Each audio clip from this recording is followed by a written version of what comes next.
de novo para ela baixar. Eu não sei se você vai falar.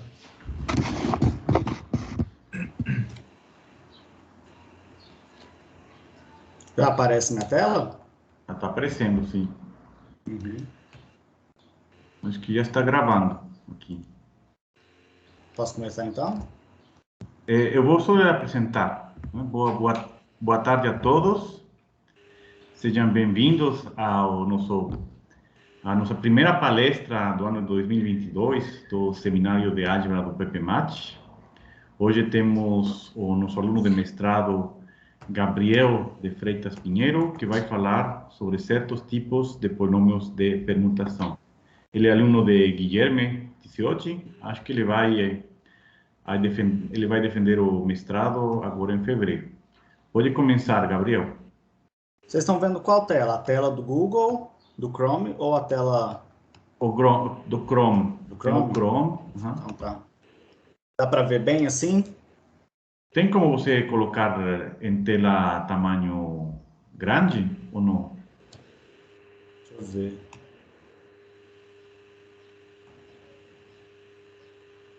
Ele só tá... Eu vou tentar... Eu vou compartilhar de novo, porque eu uso...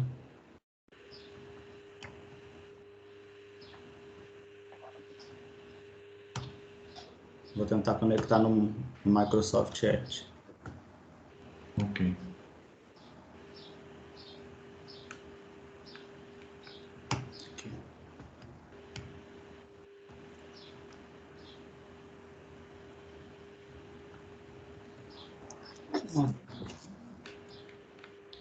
Não tem a opção de tela cheia? Então, aqui tinha, não tô achando agora. Vamos ver. Não, só ajustar. Aí, agora... A outra tinha dado. Esse aqui? Sim, acho que aí dá, pelo menos, para ver. Né? Pode começar, Gabriel. Ok. Meu nome é Gabriel de Freitas Pinheiro, né? Sou aluno do PPMAT da UF, como o professor Victor já disse.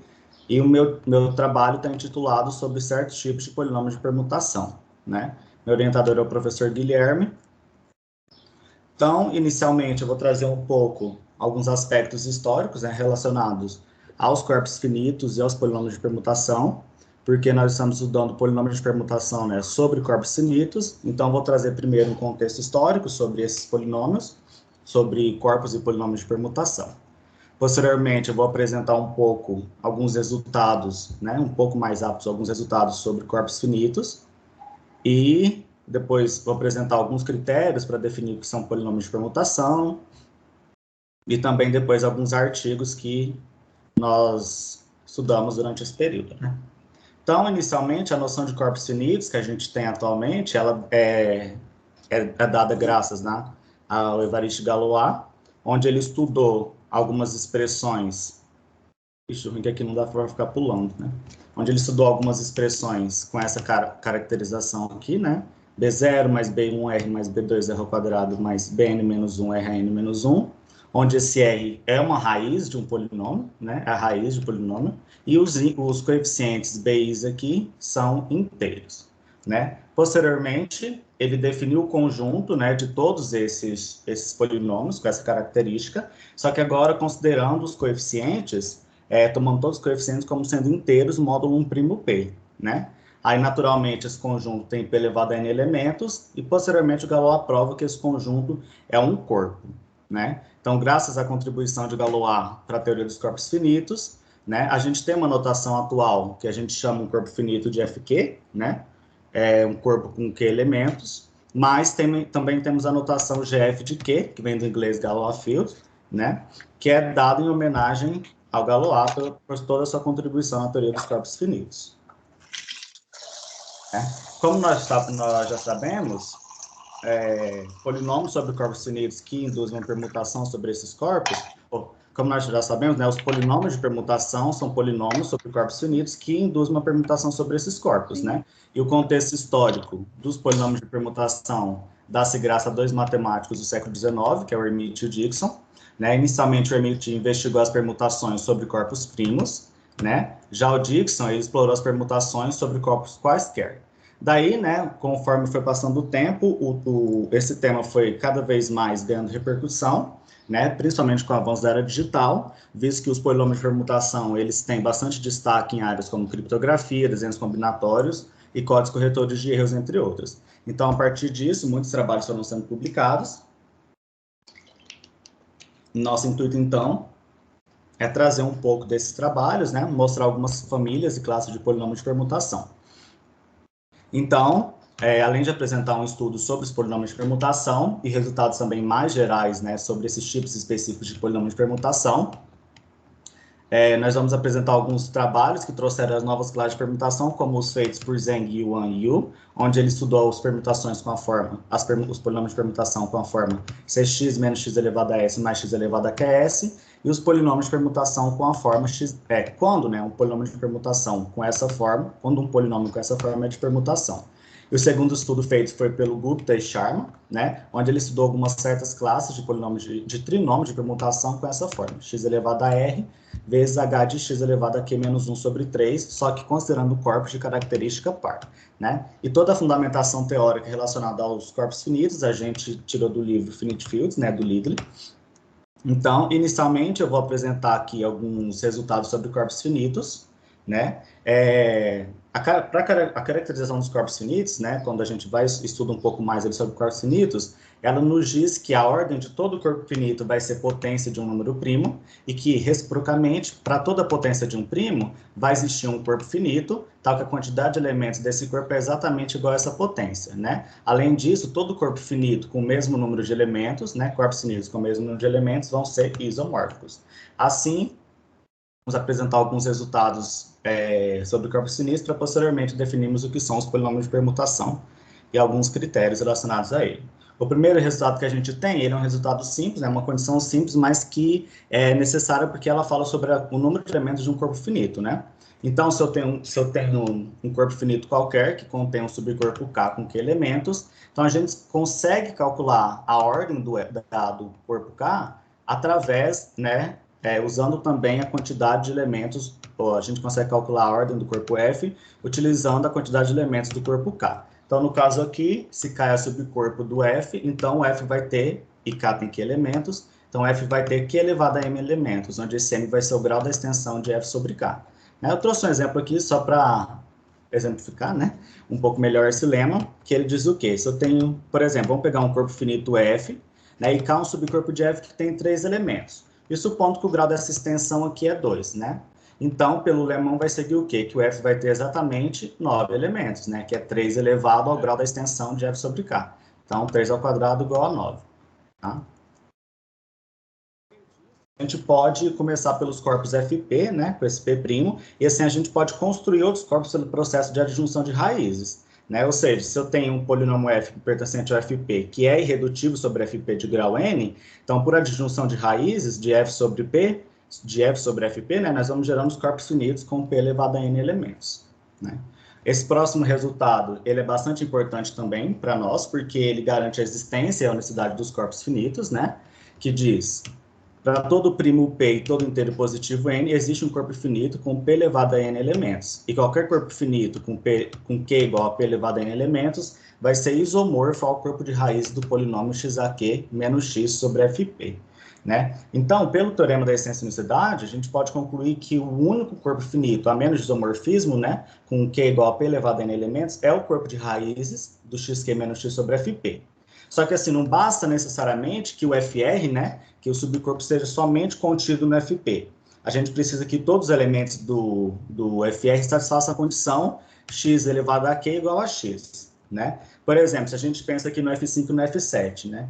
O F5 está contido no F7, mas nem todo elemento do F5 satisfaz a condição x a q igual a x, né? Por exemplo, se eu pego 2 elevado a 7, no F5 vai ser igual a 3, né? E teria 2 elevado a 7, teria que ser igual a 2. Então, como não satisfaz a condição, a gente já tem que ele não vai ser um subcorpo, né?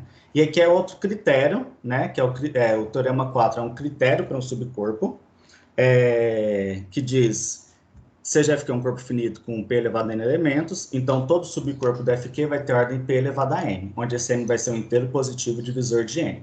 Né? Reciprocamente, se m for um divisor positivo de n, então vai existir exatamente um subcorpo de Fq com P elevado a m elementos. Né? Então, um exemplo aqui, eu quero calcular, por exemplo, quais são os subcorpos do corpo finito F3 elevado a 15. Então, eu tenho pelo teorema 4 aqui, que ele vai ter ordem o quê? Esse é o subcorpo do Fq. Vai ter ordem P elevado a m, onde esse m vai ser um divisor positivo de n. Né? Então, basta a gente aqui calcular quais são os divisores positivos de 15, né? Que a gente sabe que são 1, 3, 5 e 15, e assim a gente já tem quais são os subcorpos do corpo F15. Então, que são o F3, o F3 ao cubo, o F3 a quinto, o F3 a 15. Né? Então, as relações de contenção, né, entre os subcorpos e o corpo principal aqui, elas vão ser equivalentes às relações de divisibilidade, né, entre os divisores positivos de 15. Né? Isso vale aqui para qualquer outro corpo finito. Isso é subcorpos. Aí, dado um corpo Fq, a gente denota por Fq asterisco aqui o que a gente chama de grupo multiplicativo dos elementos não nulos de Fq. Né? E o resultado, esse próximo resultado, ele vai fornecer uma propriedade que é muito útil sobre esse grupo, né? Que diz o quê? Que para todo corpo finito Fq, o grupo multiplicativo da Fq vai ser cíclico. Tá? Então, um exemplo aqui. Eu peguei no F5, né? O seu grupo multiplicativo aqui, o grupo multiplicativo do F5 é um conjunto formado pelo 1, 2, 3 e 4, né? E vamos mostrar que ele é cíclico. Então, para mostrar que ele é cíclico, ele tem que ter um elemento aqui que gera todo esse conjunto, né? De fato, se eu peguei aqui, por exemplo, peguei o 2, né? Fiz aqui, calculei as potências elevado a 1, 2 ao quadrado, 2 ao cubo e 2 à quarta. Vi que todos os elementos do F5 aparecem aqui, ou seja, o 2 gera todos os elementos do F5 asterisco. Ou seja, o 2 ele gera o F5 asterisco, logo o F5 ele é cíclico, né? Então, a gente consegue dizer que ele é cíclico, né? O grupo Fq, mostrando que existe um elemento desse grupo que gera todo o conjunto, né? A definição 8, ela vai definir para a gente o que é um elemento primitivo, né? Que ele aparece bastante quando está estudando corpos finitos, que o elemento primitivo nada mais é que um gerador do grupo cíclico Fq asterisco, né? Então, aqui, por exemplo, no exemplo anterior, a gente teve que o 2 é um gerador do grupo multiplicativo do F5. Logo, o 2 ele vai ser um elemento primitivo do F5. Né? Então, a gente pode também calcular, tem uma maneira de calcular os elementos primitivos de um grupo finito, calculando simplesmente o φ de Q-1, né? Onde esse φ é a função φ de Euler. Então, por exemplo, aqui, se eu quero saber quantos elementos primitivos F5 tem, basta calcular o φ de 5 menos 1, que vai ser φ de 4, que calculando dá 2, né? Então, além do 2, o F5 asterisco que ele tem mais um gerador, né? E isso a gente pode estender para qualquer corpo finito.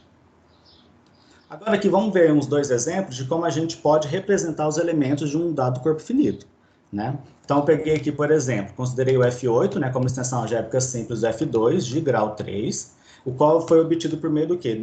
Da disjunção de uma raiz alfa de um polinômio cúbico irredutível sobre F2. Que aqui eu tomei como exemplo x ao cubo mais x mais 1. Né? Então, se alfa é uma raiz desse polinômio cúbico, f de alfa vai ser igual a zero. Ou seja, alfa ao cubo mais alfa mais 1 vai ser igual a zero no F8. Né? Então, alfa ao cubo é o quê? Igual a 1 mais alfa. Daí a gente calcula as potências, né? De alfa elevado a i. A gente tem que para ir variando de 1 até 7. Ou seja, vai ter o alfa 1, o alfa quadrado, o alfa ao cubo, que é igual a 1 mais alfa. E fazendo esses cálculos, a gente obtém a caracterização de como vão ser esses elementos, né, do F8. E todos vão ser dessa forma aqui. A0 mais A1, alfa mais A2, alfa quadrado, onde os A0, A1 e A2 pertencem ao F2. Ou seja, a gente praticamente tem uma combinação linear aqui, né, das raízes do f de x ao cubo. Em detalhes, a gente tem que o F8 ele pode ser representado como conjunto, né, formado por elementos 0, 1, alfa, alfa quadrado, 1 mais alfa quadrado, alfa mais alfa quadrado e 1 mais alfa quadrado.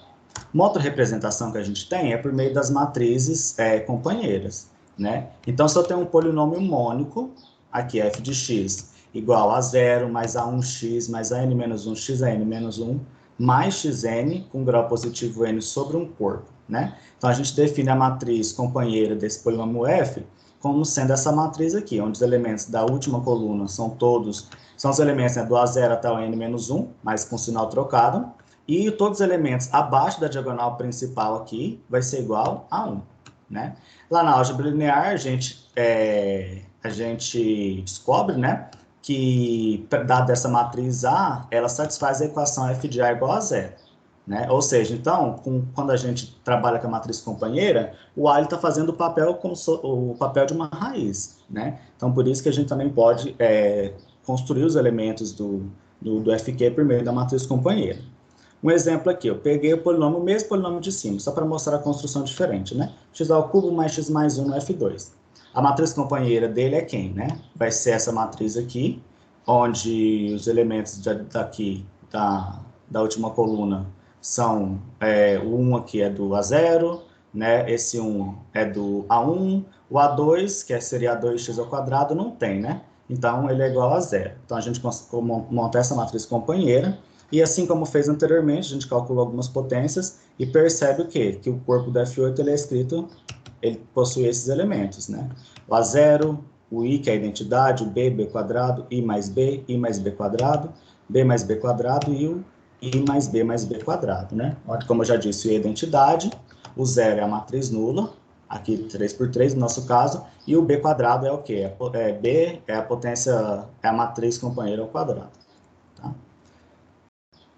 Então, agora a gente já pode entrar aqui nos polinômios de permutação sobre corpos finitos, né? Então, eu apresentei anteriormente um pouco alguns resultados mais gerais sobre corpos finitos, né? Sobre como representar esses corpos finitos e também resultados sobre a quantidade de elementos desses corpos e também alguns critérios para subcorpos e o teorema da existência de unicidade.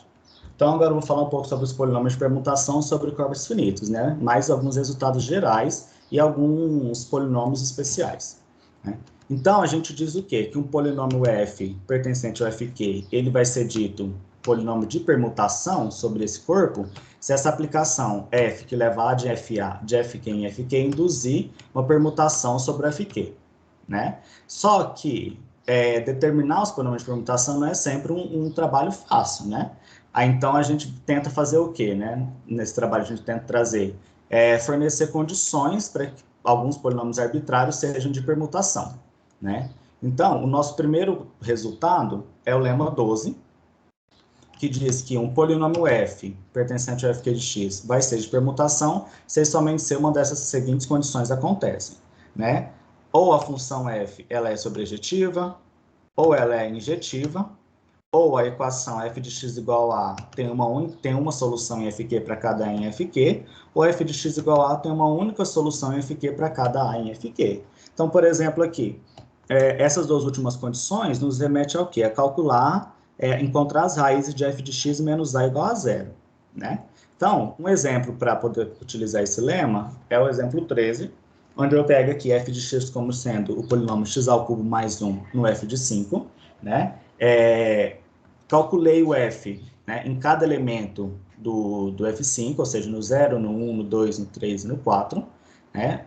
Obtive suas imagens aqui, seus valores na imagem. Então, eu vi o quê? Que f é um polinômio injetivo, né? Só que como f5 é finito, segue o quê? Que o f vai ser bijetivo, ou seja, o f de x vai ser uma permutação sobre f5, né? E olhando aqui, a gente percebe que a gente conseguiu montar uma permutação, né? Ó, o 0 leva no 1, 1 leva no 2, 2 leva no 4, 4 leva no 0, fecha um ciclo, né? Então, a gente tem esse 4 ciclo aqui, 0, 1, 2, 4. E o 3, ele fica fixo, né? A gente tem um ciclo aqui, o 3. Então, a gente consegue representar esse polinômio por meio do produto de ciclos.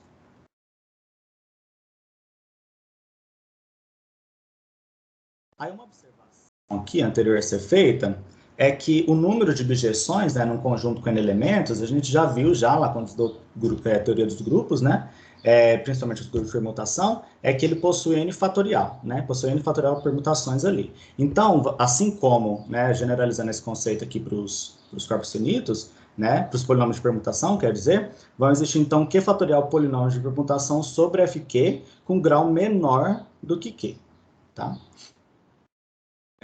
O próximo resultado é um critério, né, para definir quando um polinômio vai ser de permutação, né, que é o chamado critério de Hermite. Então, o que diz o critério de Hermite? Se eu tenho FQ aqui, é um corpo finito, né, de característica P. Lá atrás eu esqueci de falar da característica, né?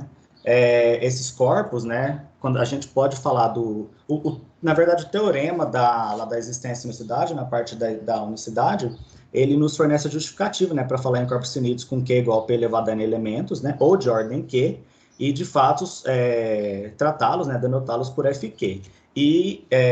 Ou seja, onde esse Q é potência de um primo e P, né, é potência de um primo P, e esse P vai ser a característica do nosso corpo, né? Então, aqui quando eu falo seja FQ de característica P, é que esse Q que ele é potência desse primo P, e esse P vai ser a característica do nosso corpo, né? Então, dado esse corpo de característica P aqui, o F vai ser um polinômio de permutação, se e somente C são válidas as seguintes condições. F vai ter exatamente uma raiz no FQ, e para cada inteiro t que eu pego aqui, com t variando de 1 até q menos 2, e o t não congruo, aqui é não congruo, né?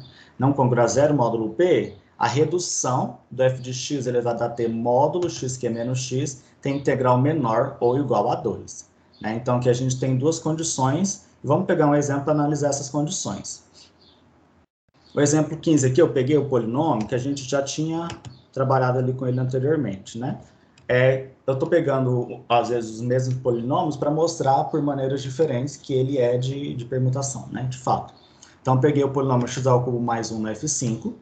Lá no exemplo 13, eu vi que que era lá no primeiro lema, né, da seção de polinômio de permutação, nós vimos que 4 era a única raiz do f de x. Né? Então, a primeira condição do critério de Hermite foi satisfeita. Agora, eu vou pegar o t variando de onde? De 1 até q menos 2, né? O que é aqui igual a 5, então de 1 até t variando de 1 até 3, e o t não pode ser congruo a 0 módulo 5. Então, eu tenho, se t está variando de 1 até 3, eu tenho t igual a 1, igual a 2, igual a 3. Né? Então, vamos testar para cada valor desse t. Se t é igual a 1, claramente f de x ele é congruo a f de x, né? Módulo x a quinta menos x.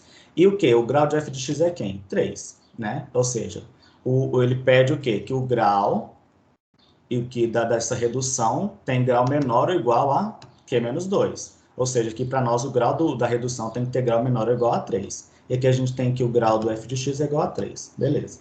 Para t igual a 2, então eu calculo o quê? Faço f de x ao quadrado, né? Obtive o polinômio x a sexta mais 2x ao cubo mais 1.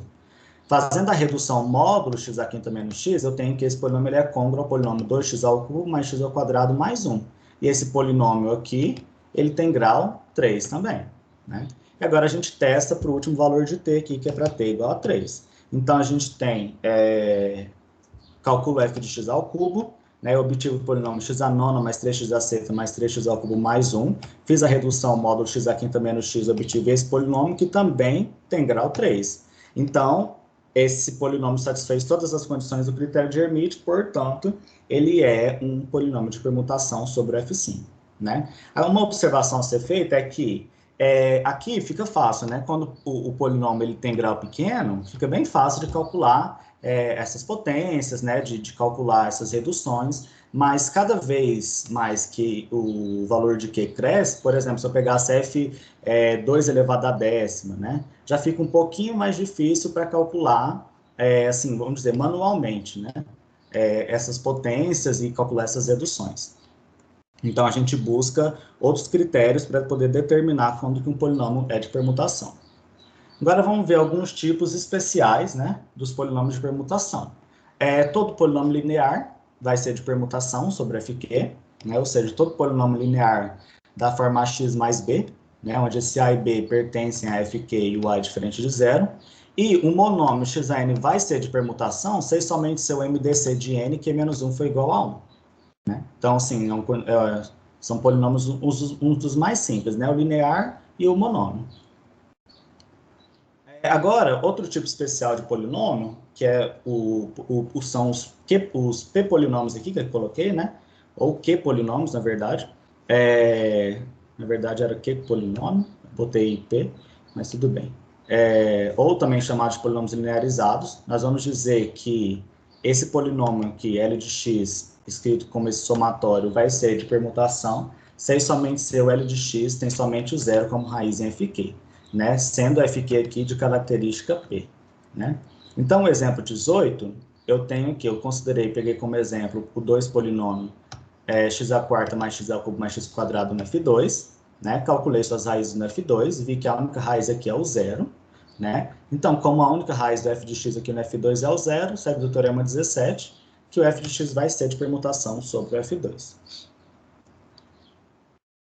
Pode obter, na verdade, outros exemplos, né, através desses postos acima, observando que o conjunto dos polinômios de permutação ele vai ser fechado com a composição. Ou seja, se eu tiver 2 polinômios de permutação, por exemplo, FG são de permutação, então F bola G também vai ser, né? E é bem fácil a gente ver isso, porque se F e G são de permutação, lá pelo aquele lema inicial, da parte de polinômios de permutação, o F e o G vão ser injetivos, né? Logo, o F bola G também é injetivo, e como o F é finito, o F bola G também vai ser de permutação, né? Então, a gente pode obter novos polinômios de permutação através da composição de polinômios de permutação. Agora, vamos ver alguns tipos especiais, né? Algumas classes especiais desses polinômios de permutação. O primeiro é o teorema 19, onde, dado R natural, com MDC de R, Q menos 1 igual a 1, e S é um divisor positivo, né, de Q menos 1.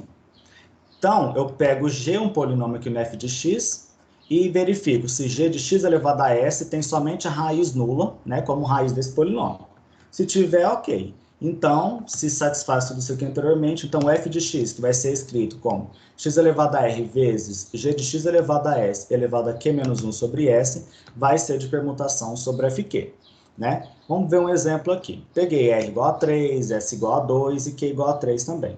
MDC de 3 e 2 é igual a 1, né? O 2 divide 2 e considerei g de x como x mais x ao cubo pertencente ao f3. Calculando g de x ao quadrado, a gente obtém x ao quadrado mais x à sexta sobre f3. E, que eu chamei aqui x ao quadrado mais x à sexta de h, né? Calculando aqui para cada valor do f3, h de 0, h de 1 e h de 2, a gente vê que a única raiz do x ao quadrado mais x à sexta é o zero, né? Então, está satisfazendo as condições do resultado anterior. Ou seja, o h possui somente a raiz nula, né? Como raiz sobre f3. Então, do teorema 19, eu tenho que esse novo polinômio aqui, x ao cubo vezes g de x ao quadrado elevado a 1, no caso aqui, né, 3 menos 1 sobre 2, que é esse polinômio x à quinta mais x à nona, vai ser de permutação sobre o f3. Tá? Aí, a gente pensa o quê? Será que se um polinômio é de permutação do fq, ele é de permutação sobre todas as extensões, né, do fq? E não necessariamente, né? Porque um polinômio de permutação sobre fq, que é de permutação sobre todas as extensões finitas de fq, na verdade, eles vão ser raros. Mas o teorema a seguir, ele diz para a gente como se caracterizam os polinômios de permutação sobre fq, que também são de permutação sobre todas as extensões finitas do fq. Né? Então, eu digo que esse polinômio f é de permutação sobre todas as extensões finitas, né, do fq, se somente se ele for dessa forma.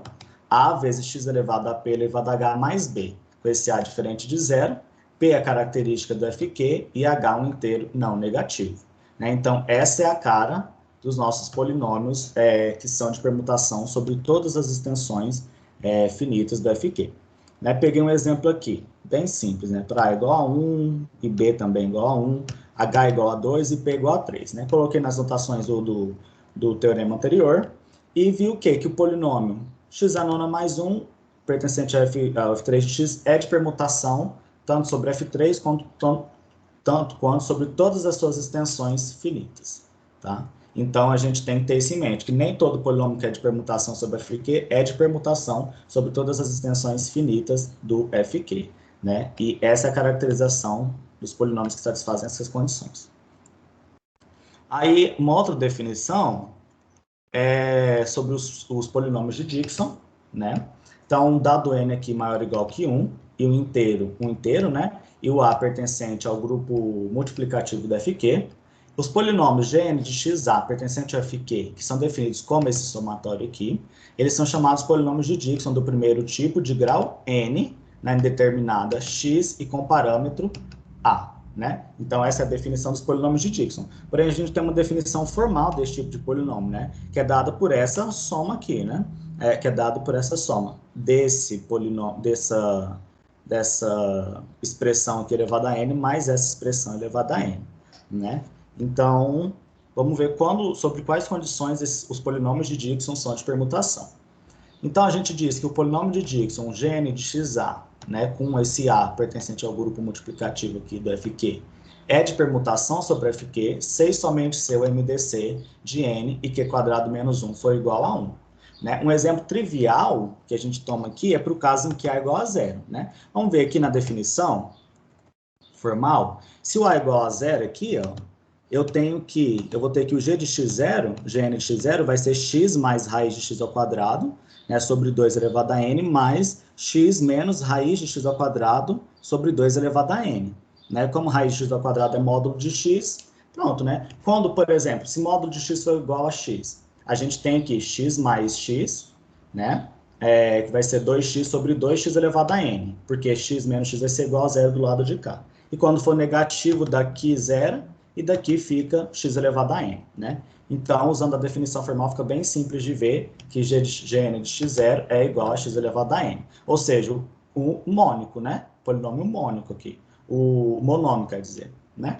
Então, ele vai ser de permutação, que a gente viu a condição, se somente se o MDC de n e q menos 1 for igual a 1, como a gente viu anteriormente, né?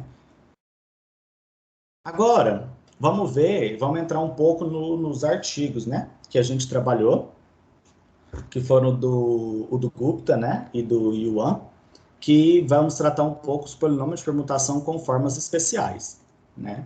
E vale observar que a gente está trazendo, eu estou trazendo esses polinômios, eu trouxe aqui de uma forma para apresentar mesmo, né, quais são esses polinômios, porque ele dá classes infinitas, né, desses polinômios de permutação, né, mas ele dá condições sobre, né, para quais valores de S e de Q esses polinômios vão ser de permutação, né, ou para delta, se delta tem que ser fixo, né, então ele dá condições sobre quais parâmetros, né, se está fixo ou não, esses polinômios com essas duas formas aqui vão ser de permutação. Então, a gente vai estudar, vai mostrar primeiro alguns resultados referentes aos polinômios com essa primeira forma, com a forma 1, e posteriormente os polinômios com a forma 2. Vale observar, né, relembrando de novo, que esse estudo foi feito por Zheng, Yuan e Yu, está nas referências como 14. Tá? Inicialmente, então, vou apresentar um resultado que é bem utilizado, né, para poder trabalhar com os polinômios de permutação, esses mais especiais, né, diferente dos que a gente viu até agora, que é o critério AGW, né, que ele foi desenvolvido pelo Akbar, o Dediock e o Kewang aqui. Ele diz o quê? Se eu tenho os conjuntos A, S e o S barra aqui, né, que são conjuntos finitos com a cardinalidade de S e do S barra iguais. E se eu tenho essas aplicações, F que leva de A em A, H que leva de S em S barra, e lambda, que leva de A em S barra, e forem aplicações tais que satisfazem essa condição, lambda barra composto com F é igual a H composto com lambda, né? Se ambas, lambda e lambda barra, forem sobrejetivas, então as condições, essas seguintes condições vão ser equivalentes. A F vai ser uma objeção, né? Ou aqui o H é uma objeção de S em S barra, a F vai ser injetiva em lambda menos 1 de T para cada T em S. Né? Esse critério AGW, ele é muito útil para a gente, por quê? Porque ele explica algumas construções anteriores que a gente já viu, e ele também serve para construir novas classes de polinômios de permutação. Né? A chave desse critério está em transformar, né, o problema de encontrar ali permutações F de um conjunto finito A para encontrar bijeções G, né, aqui de S a S barra. Né? Então, cujas cardinalidades de S, né, cujas cardinalidades vão ser menores do que o próprio tamanho de A. Então, essa que é a potência do critério AGW, né? Que a gente sai do problema de calcular simplesmente, de encontrar bijeções, as permutações F no conjunto finito A, para encontrar as bijeções de um conjunto no outro, né? De S a S barra. Agora, vamos definir esse conjunto MID-D. Né? O MID-D vai ser o conjunto quê? De todas as décimas raízes da unidade, onde esse D divide Q menos 1. Ou seja, é o conjunto de todo x no grupo multiplicativo da Fq, que satisfaz a condição x elevado a D igual a 1. Né? Então, usando as notações lá do critério AGW, né, a gente toma aqui A como sendo Fq, S como sendo igual a S barra igual ao MID-D, o f de x como sendo esse polinômio aqui, o lambda igual a lambda barra igual a esse outro monômio aqui, e o h de x como sendo esse produto. Né? Então, a gente obtém o seguinte resultado. Se eu tenho aqui D e R inteiros positivos, onde esse D divide Q menos 1, e h de x, um polinômio pertencente ao Fq de x, Então, esse polinômio aqui, x elevado a r, h de x elevado a q menos 1 sobre d, vai permutar o fq se e somente se essas duas condições forem satisfeitas, né? Se o MDC de r, q menos 1 sobre d for igual a 1, e se esse polinômio x elevado a r, h de x elevado a q menos 1 sobre d, permutar o μ de d. Né? Então, agora, anteriormente a gente viu outras condições para definir esse polinômio aqui como sendo de permutação. Aqui ele vai ser, esse polinômio vai permutar o fq se ele permutar o μ de d, ou seja, se ele permutar o conjunto das décimas raízes da unidade. Né? Proposição que também, essa proposição é bem forte, por quê? Porque ela vai nos fornecer a relação entre dois tipos de polinômios de permutação, né, que vão ser apresentados, que no nosso caso vai ser o f aqui e o h, né? Ou seja, ela envolve, ela fornece a relação, né, entre dois tipos de polinômio de permutação, só que sem envolver seus subconjuntos e as suas bijeções. Ou seja, vai ser um resultado mais forte para a gente poder encontrar polínômios de permutação daquela forma generalizada, da forma 2 que a gente viu inicialmente. Né? Porque aqui ele não está trabalhando com o conjunto de suas bijeções, ele simplesmente está estabelecendo a condição de que f vai ser, f com essa forma, vai ser de permutação, se somente se h com essa cara for de permutação também. Né? Então, dados m e k inteiros positivos, para k variando, para k maior que 0 menor que m, e L como sendo MDC de k e m. Né, se eu tomo o C aqui no grupo multiplicativo do FQL e o G pertencente ao FQM de x, então esse polinômio f de x, com essa caracterização, ele vai permutar o FQM para cada delta aqui, né, pertencente ao FQM, se somente se o h de x também permutar o FQM. Né? Então, um exemplo, né, eu peguei aqui o f de x como sendo x elevado a 18 menos 2x a 10 mais x ao quadrado mais 2x menos 1. E tomei o polinômio g de x igual a x ao quadrado menos 2x, né?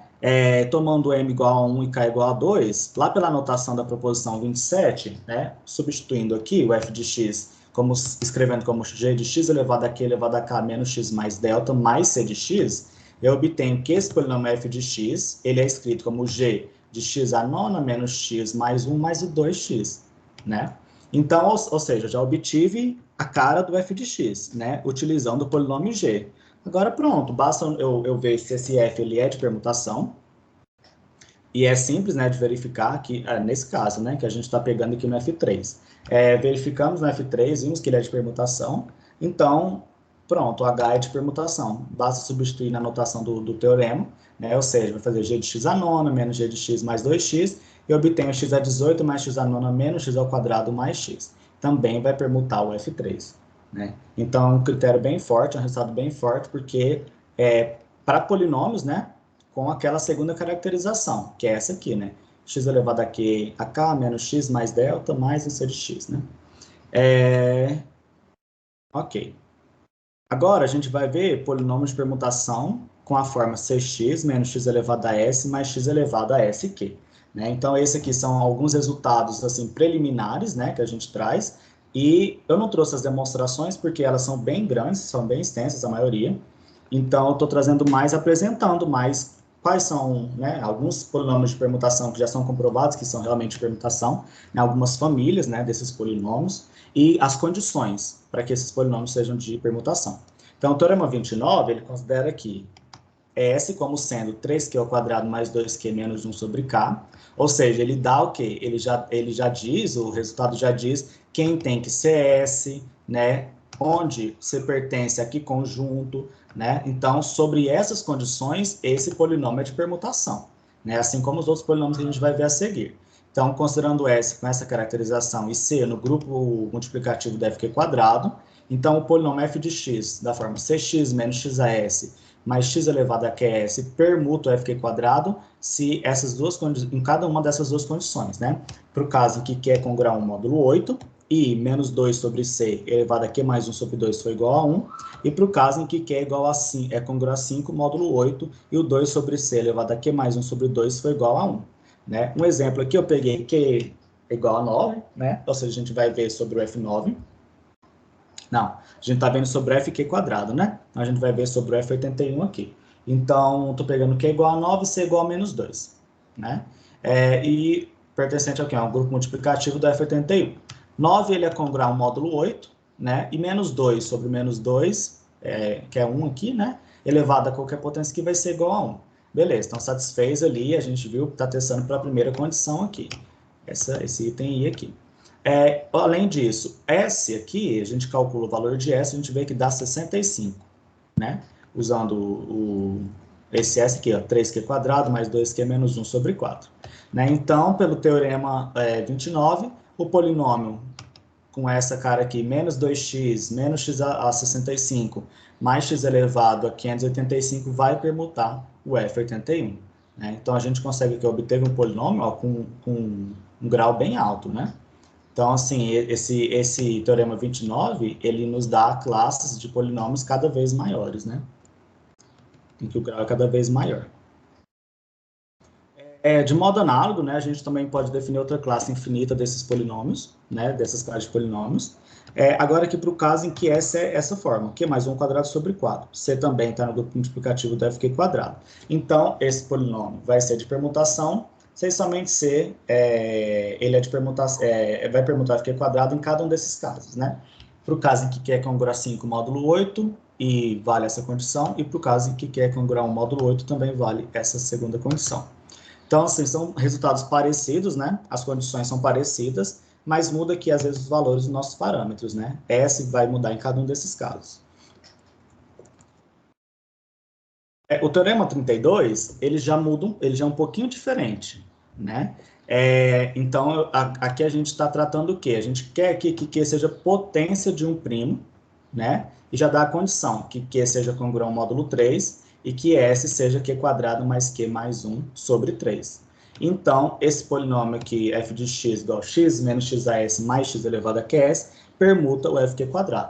Então, ao invés de aqui a gente calcular sobre cada uma dessas duas condições, né, 1 e 2, a gente pede necessariamente que Q seja potência de um primo e que satisfaça isso, né? Q é congruo ao módulo 3, e S tem que ter essa cara, Q² mais Q mais 1 sobre 3. Tá? Um exemplo aqui, peguei Q igual a 4, né, que, por exemplo, é a potência do primo 2, e o Q? 4 é congruo ao módulo 3, né? Então, a gente já está satisfazendo aqui a condição inicial. Né? Peguei o S aqui, calculei para 4 ao quadrado, mais 4 mais 1 sobre 3. Vi que deu S igual a 7. Então, pelo teorema 32, o polinômio x menos x a 7 mais x elevado a 28 permuta o F16. Então, usando esses resultados, a gente consegue gerar uma série de exemplos, né? Muitos exemplos, e né, através, e claro, né, muitos exemplos considerando essas condições. Então, esses resultados permitem que a gente, ou, por exemplo, pegue um polinômio, que é verificar se ele é de permutação. Olha, né, ele satisfaz essas condições, né, dependendo de qual corpo a gente vai falando. Satisfaz essas condições? Se sim, pronto, você não precisa nem tentar usar os outros resultados, né? Se ele tiver essa cara aqui também, né? Especialmente, ele tem que ter essa caracterização aqui. A outro resultado que a gente tem referente aos polinômios, com essa forma, só que agora a gente está vendo aqui sobre que forma? X elevado a Q² vezes S, né? Não só X elevado a QS. Então, também peço que Q seja potência de um primo, só que agora um primo ímpar, e S seja da forma Q ao cubo mais Q² menos Q. Né? Então, esse polinômio aqui, x menos xas mais x elevado a Q² vezes S, vai permutar agora o FQ a quarta. Né? A gente estava trabalhando ali com o FQ², agora a gente está aqui com o FQ a quarta. Né? Percebe que quando a gente mudou do FQ² para FQ a quarta, o Q saiu de Q para Q² aqui, né? Então, a gente tem, como exemplo aqui, peguei o Q como sendo potência do primo 3. Né? Ou seja, calculei o S, vi que ele é 801. Então, a gente substitui aqui no f de x igual a x menos xas mais x elevado a Q² S, e obtenho o polinômio x menos x elevado a 801 mais x elevado a 7.209. Né? Então, esse polinômio vai ser de permutação só para o FQ a quarta. Então, vê a potência que esses resultados têm também, porque se eu fosse calcular por alguns critérios que a gente viu anteriormente, né? A gente tinha que testar, por exemplo, lá pelo lema inicial daquele capítulo de polinômio de permutação. A gente teria que testar aqui se ela é injetiva, ou se ela é sobrejetiva, ou se f de x igual a tem uma solução ou uma única solução sobre o FQ, né? Aqui nesse caso, basta a gente testar se essas condições aqui são satisfeitas, né? Essas condições. Então, ou se eu testasse pelo critério de Hermite, né? Eu teria que variar de 1 a 7.209 menos 2, né? Então, o t teria que variar, t variava de 1 a 7.207, né? Então, assim, a gente teria que calcular para vários valores de t, né? Então, esses resultados, eles permitem que a gente identifique um polínômio de permutação bem mais rápido, né? Verificando as condições bem simples. Vai estudar os polinômios com aquela forma 2, né? Que é com a forma x elevado a q elevado a k menos x mais delta elevado a s mais o cx. Só que agora a gente está vendo sem restrições a delta, né? Delta podendo ser qualquer valor, podendo tomar qualquer valor aqui no corpo FQ. Né? Aqui na proposição 36 eu estou pegando delta no FQ quadrado e o c no grupo multiplicativo da FQ. Então, o polinômio com essa cara aqui, né? Eu tenho aqui, ou seja, é elevado a quem? É elevado a S, né? A gente está pegando elevado a S. Então, aqui eu tô dizendo o quê? Que S, eu quero que S seja da forma 3q ao quadrado mais 2q menos 1 sobre 4. E aqui a gente está considerando também quem? K igual a 1, né? X elevado a q elevado a k, né? Ou seja, está pegando K igual a 1, pelo visto. Então, esse polinômio vai ser de permutação sobre o FQ quadrado em cada um desses casos. Para o caso em que Q é congruo a 1 módulo 8 e o C igual a menos 2, e para o caso em que Q é congruo a 5 módulo 8 e C igual a 2. Como exemplo aqui, eu peguei no exemplo 37, Q é igual a 13, C igual a 2 e delta igual a 11, aqui no grupo multiplicativo da F13. Então, pela proposição 36, a gente tem que esse polinômio, x a 13 menos x mais 11 elevado a 133, mais 2x vai permutar o f3 ao quadrado, né? Parecido, né? Agora a gente está considerando aqui para o caso s igual a q mais 1 ao quadrado sobre 4, né? Então, a gente vai dizer que esse polinômio permuta o fq quadrado em cada uma dessas condições. Aqui, nota que com o resultado anterior, a gente mudou apenas a quem? O parâmetro c, né? A gente tinha aqui c igual a menos 2 e c igual a 2 e mudou só o sinal aqui dos parâmetros. Aqui a gente está pegando para o caso em que c é igual a 2 e na segunda condição para o caso em que c é igual a menos 2, tá? Aí tem um outro exemplo aqui, o exemplo 39, né? Peguei aqui para q igual a 9, c igual a 2, delta igual a 7. Ou seja, porque a gente está pegando para delta qualquer, né? Então, assim, eu posso pegar qualquer delta do grupo multiplicativo aqui do F9. Peguei delta igual a 7 só como exemplo, né? Então, obtenho aqui esse polinômio. Agora, veja, se eu pego delta variando aqui no F9 asterisco, qualquer delta ali, então eu já vou obter vários outros polinômios, né? Simplesmente só com delta variando, né? Considerando esse mesmo Q e esse mesmo C. 40 dá uma outra caracterização para esse polinômio, uma outra condição, agora sobre S igual a Q quadrado mais Q mais 1, só que agora a gente pede o quê? Que Q seja potência de um primo ímpar e esse Q seja congruo a 1 módulo 3, né? E delta também qualquer no FQ quadrado. Então, esse polinômio ele vai permutar o FQ quadrado, né? Simplesmente considerando Q potência de um primo ímpar com Q congruo a 1 módulo 3, tá? A proposição 42 agora toma S como sendo Q ao cubo mais Q quadrado menos Q, né? Só que agora, ó, vamos observar uma coisa. Aqui a gente está pegando ainda delta no FQ quadrado, né? Aqui a gente está pegando delta no FQ, que é a quarta, né? Então, esse polinômio vai ser de permutação sobre o FQ a quarta, se Q for potência de um primo ímpar e se o delta pertencer ao FQ a quarta, tá? Então, se o F pertence ao F que é a quarta, a gente vai ter o quê? Mais infinitas classes aqui também, né? Infinitas assim, né? Que eu falo vai ter várias classes no caso aqui. Peguei um outro exemplo, né? Q igual a 9, delta igual a 11. Calculei, substituí lá na caracterização do polinômio. E eu obtive que o polinômio x é 81 menos x mais 11 elevado a 801 mais x permuta o F9 à quarta. Vê só a potência desses resultados, porque pensa, tentar calcular esse polinômio aqui e tentar decidir se ele é de permutação, vendo se ele é bijetor, ou utilizando o critério de Hermite, né? Daria muito mais trabalho. Mas a gente, também outra observação é que a gente está pegando só quem? FQ quadrado ou FQ a quarta aqui, né? Então já tem essa outra condição. Tem que ser FQ quadrado e FQ a quarta, não para qualquer potência de Q, né? Agora, por último, a gente vai ver, né? Já agora eu só vou apresentar mesmo os teoremas do outro artigo que a gente estudou, que é do Gupta, né? Só que aqui ele trata sobre trinômios de permutação sobre carcinito de característica par. A gente viu que os exemplos mais simples, né, que a gente tem de polinômios são os bonômios, né? E a gente também viu os polinômios lineares, né? são bem simples ali de trabalhar, o que a gente viu lá na condição, né, os monômios e os polinômios lineares, da forma x mais b.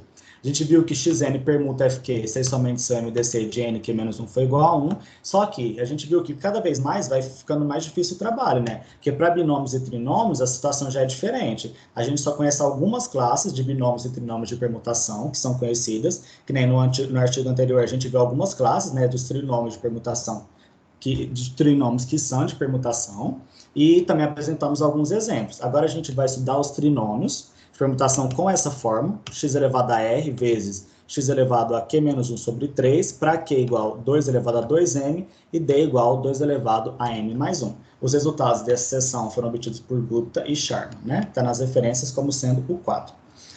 Então, eu vou aqui só apresentar mesmo esses trinômios, né? Eu não trouxe muito, não tem muitos mais outros resultados assim. Outros resultados são só auxiliares para a demonstração desses polinômios, mas como eu não trouxe a demonstração por ser um pouquinho maior, eu vou apresentar quais são a título de curiosidade, né? Então, o polinômio F1, a gente trouxe 4 polinômios aqui, né? O polinômio F1, F2, F3, F4. O F1 ele é definido dessa forma, ele tem essa cara. X a quarto mais x elevado a 2 elevado a m mais 3, mais x elevado a 3 vezes 2 elevado a m mais 1. Aqui, ó, pegando sobre quem? F2 elevado a 2m, né? Então, esse polinômio vai ser de permutação se e somente se o MDC de M3 igual a 1. Ou seja, uma condição bem simples, né, de ser verificada. E pronto, você já obtém que o polinômio é de permutação simplesmente verificando essa condição. Foi o que eu fiz aqui no exemplo 45, né? Peguei m igual a 5, MDC de 5 e 3 igual a 1. Então, pronto. Substituindo para m igual a 5 aqui no teorema, aqui no F1 de x, eu obtenho que o polinômio x a quarta mais x elevado a 35 mais x elevado a 97 vai permutar o F1024. Tá? É o F2 de x, só que agora ele muda, né? Ele tem outra forma, outra caracterização. Ele é x ao quadrado mais x elevado a 2 vezes 2 elevado a m, mais x elevado a 3 vezes 2 elevado a m menos 1, né? Também sobre o F2 elevado a m, e ele é de permutação se somente seu MDC de M3 também for igual a 1. Né? Então, a gente tem a mesma condição, porém a gente obtém uma outra família de polinômio de permutação. O polinômio f de 3, ele tem uma outra caracterização também, e a gente vai considerar esse polinômio aqui como sendo de permutação sobre o f2 elevado a m, se ele somente se o nosso m for ímpar. Né? Então, para todo m ímpar, esse polinômio aqui, ele é de permutação, né? Sobre o f2 elevado a 2m. Peguei um exemplo aqui, x a quinta, mais x a 12, mais x a 33, né? Vi que m aqui, nosso m, com essa caracterização anterior, é m igual a 3, e como 3 é ímpar, então o f de x permuta o f2 elevado a 6. Tá? Por último, né, o polinômio f4 de x, né, que é o último resultado do artigo do Gupta, é o polinômio da forma x ao cubo mais x elevado a 3 vezes 2 elevado a m, mais x elevado a 2 elevado a m mais 2 menos 1, né, sobre f2 elevado a m. E com a mesma condição do anterior, mas ó, a gente tem uma nova família, né, de polinômio de permutação, porque m ímpar, ou seja, como os números ímpares são infinitos, então a gente tem aqui uma infinita classe, né, a gente tem famílias infinitas aqui de polinômios de permutação, né? Ou seja, para cada um desses exemplos, né, eu tenho o quê? Uma quantidade infinita de polinômios de permutação.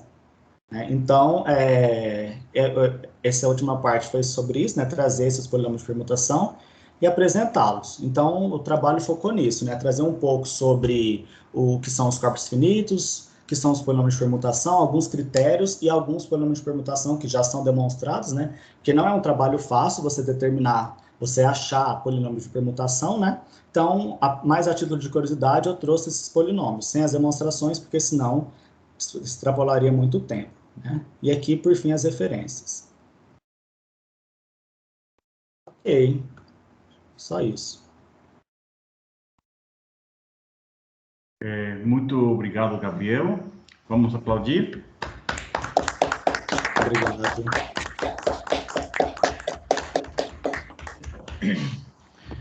Bom, como sempre, agora vamos passar às perguntas. Se alguém tiver alguma pergunta, algum comentário ou sugestões para ele também, podem falar.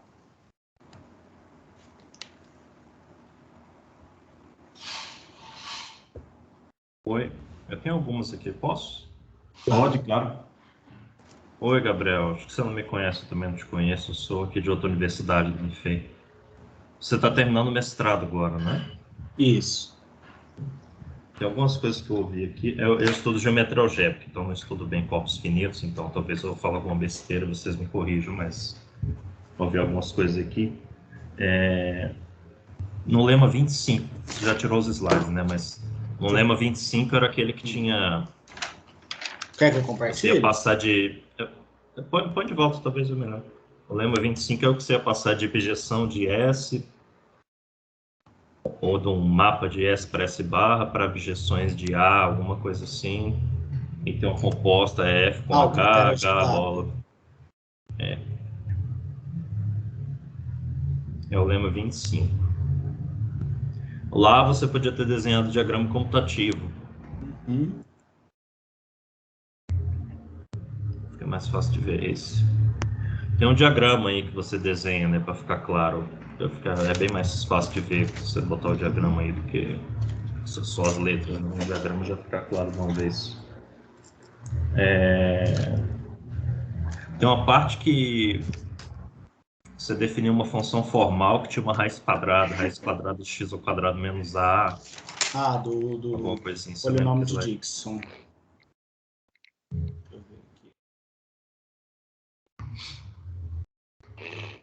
isso. Essa função gnxa, ela é sobre os reais, mas sobre o corpo finito mesmo? Como é que é isso? Aqui, a gente define aqui, né? Tá pegando o gn de xa, esse polinômio pertencente ao FQ, né? Então, os coeficientes estão aqui em FQ. Ok. Então é todos no corpo finito, né? Não tem números reais em lugar nenhum. Pois é. Então, você cometeu um erro aí nesse slide, não estava escrito no slide, mas acho que quando você falou, você se referiu a módulo em algum lugar aí. Acho que quando A igual a zero, você falou raiz do x quadrado é módulo, né? Não existe módulo onde assim, corpo finito, né? Não faz nem sentido. Então, Verdade. não tem esse corpo finito, não tem módulo nenhum. É raiz do x quadrado e pronto. Uhum. Se vai ser série de potência ou outra coisa, mas é raiz de x quadrado.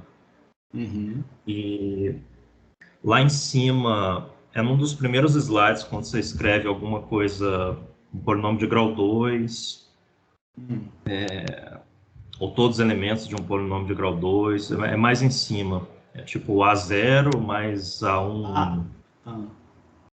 E é mais em cima.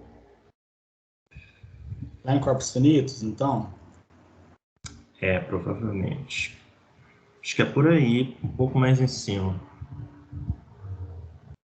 Aí, acho que esse slide ou o anterior, que é esse slide. Uhum. Ali você que está explicando F8, etc. Uhum. E ali tem uma expressão na penúltima linha, A0 mais A1 alfa mais A2 alfa 2. Uhum.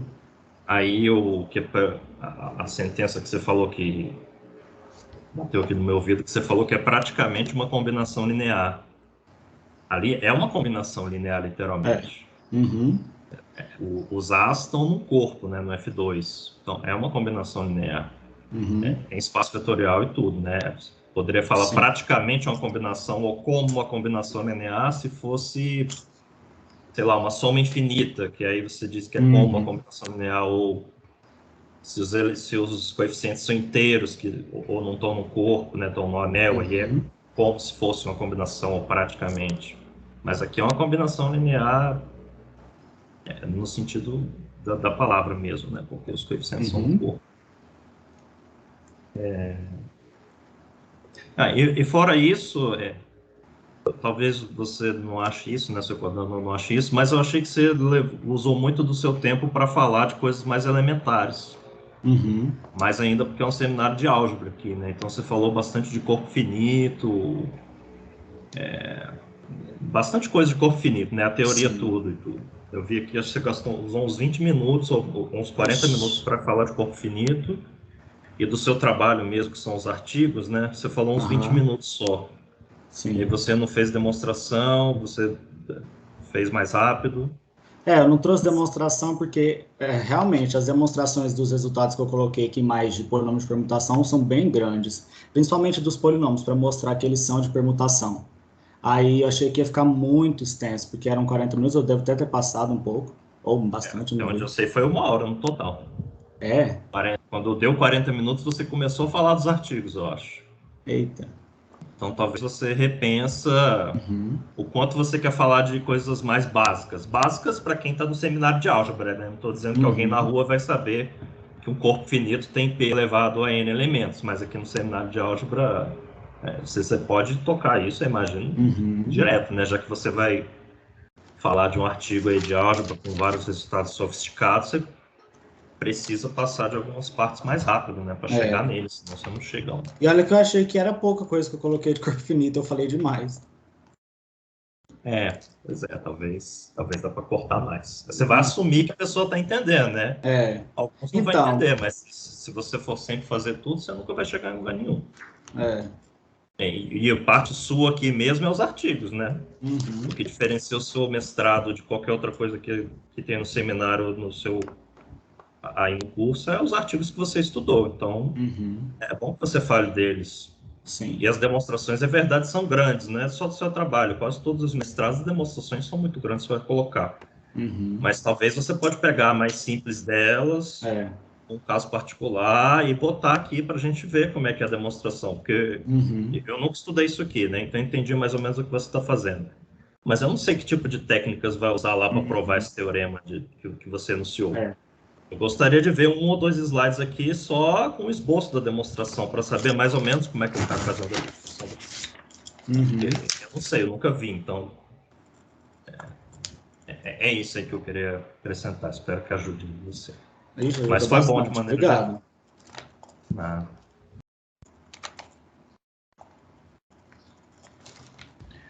Muito obrigado, Rick. Realmente são comentários bem pertinentes. Né? E acredito que isso pode ajudar também no dia da defesa, né? Sim, é isso que eu estou pensando também. Tem mais algum comentário, outras sugestões, alguma dúvida? Eu gostaria de fazer um comentário aqui. É que eu sou suspeito, porque eu estou na banca da defesa, não? Então já pode...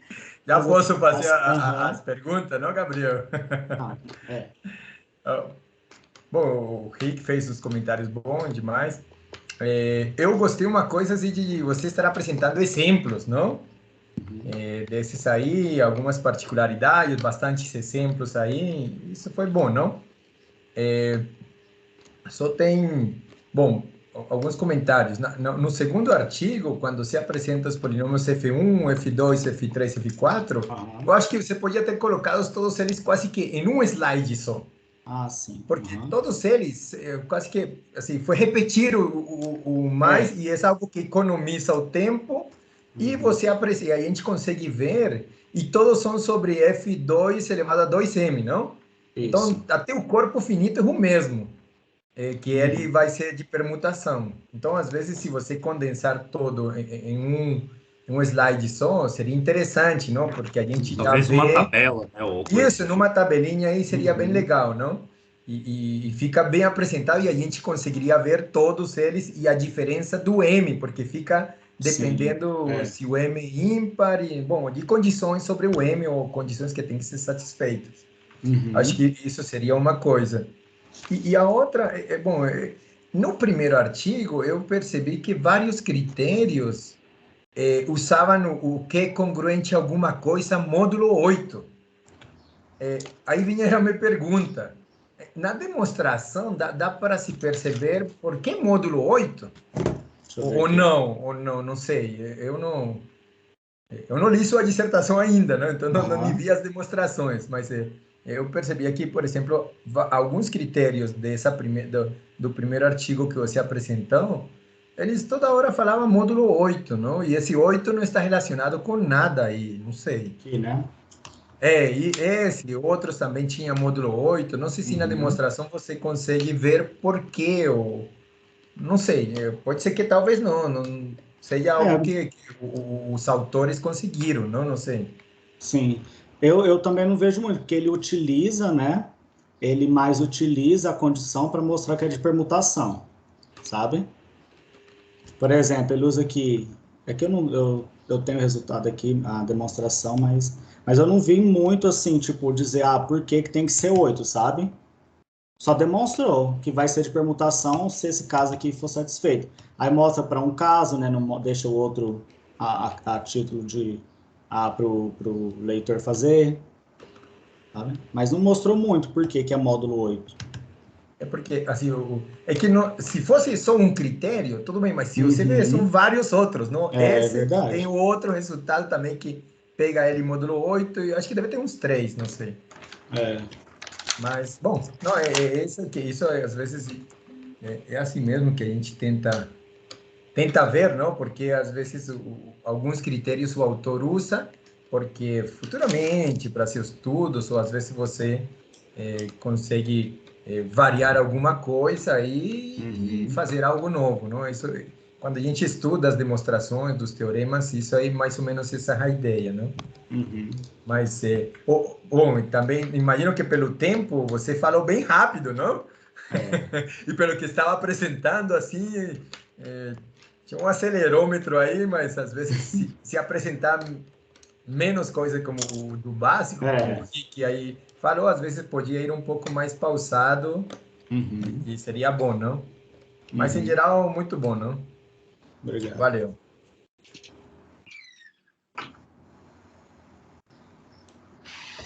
Muito obrigado, Alonso. Algum outro comentário? Não, eu queria agradecer aí os comentários do Rick e do Alonso. Dizer assim que lá na demonstração isso é relevante na conta, né? A técnica e o tipo de conta que ele usa tem que ser esse 8 aí, tá? Você tentar mudar, você vai ter que mudar um pouco a técnica, né? Mesma coisa esse S aí dividido por 4, enfim. E assim, queria dar os parabéns pro Gabriel, porque assim, eu acho que foi bem, viu? Apesar, tem coisa para melhorar, lógico, né? Mas eu achei que você fez bem, talvez nos slides também, colocar como maneira de apresentação, né?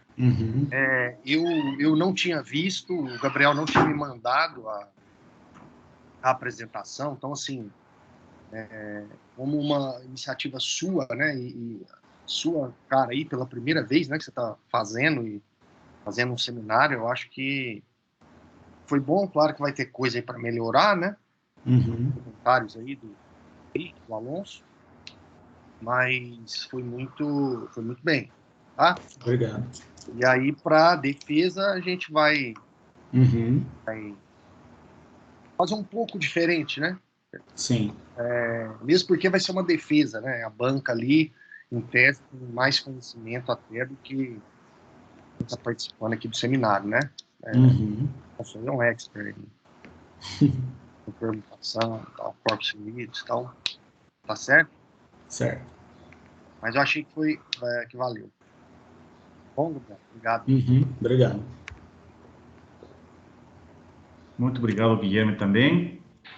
Mais algum comentário?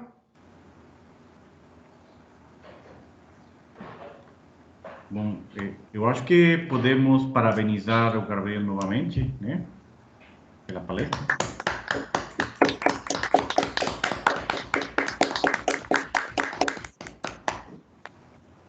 Ô, Vitor, seria bom tirar uma foto de todo mundo que está no seminário. Você sabe fazer isso? Vitor, é só deixar todo mundo abrir as câmeras aqui. Vamos tirar uma foto aqui. Aqui tem um botão que diz print screen. Acho que ele já tira a foto da tela, não? Sim, tira. A ver Quem puder abrir a câmera aí para sair, estiver bem. Aí, o João Antônio cortou até o cabelo já também, não? Falta o Sábio, o Walteri e João que podem ligar a câmera se quiserem. Mas se não puderem, a gente. O Sábio tá aí também. O Sábio é alguém que a gente pode chamar para dar a palestra aqui, Vitor também. Sim. Vou tirar a foto, tá bom? Pode tirar. Tá pronto?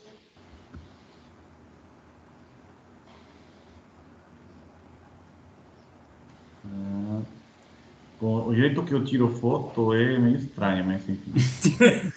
Já tirei, já. Pedro, onde está você? Muito bom. Ô, Gabriel, só tinha uma pergunta. Você já foi aceito em algum doutorado também, não? Já, lá na Unicamp. Ah, que legal. Já decidiu que vai para lá ou tem alguma outra opção?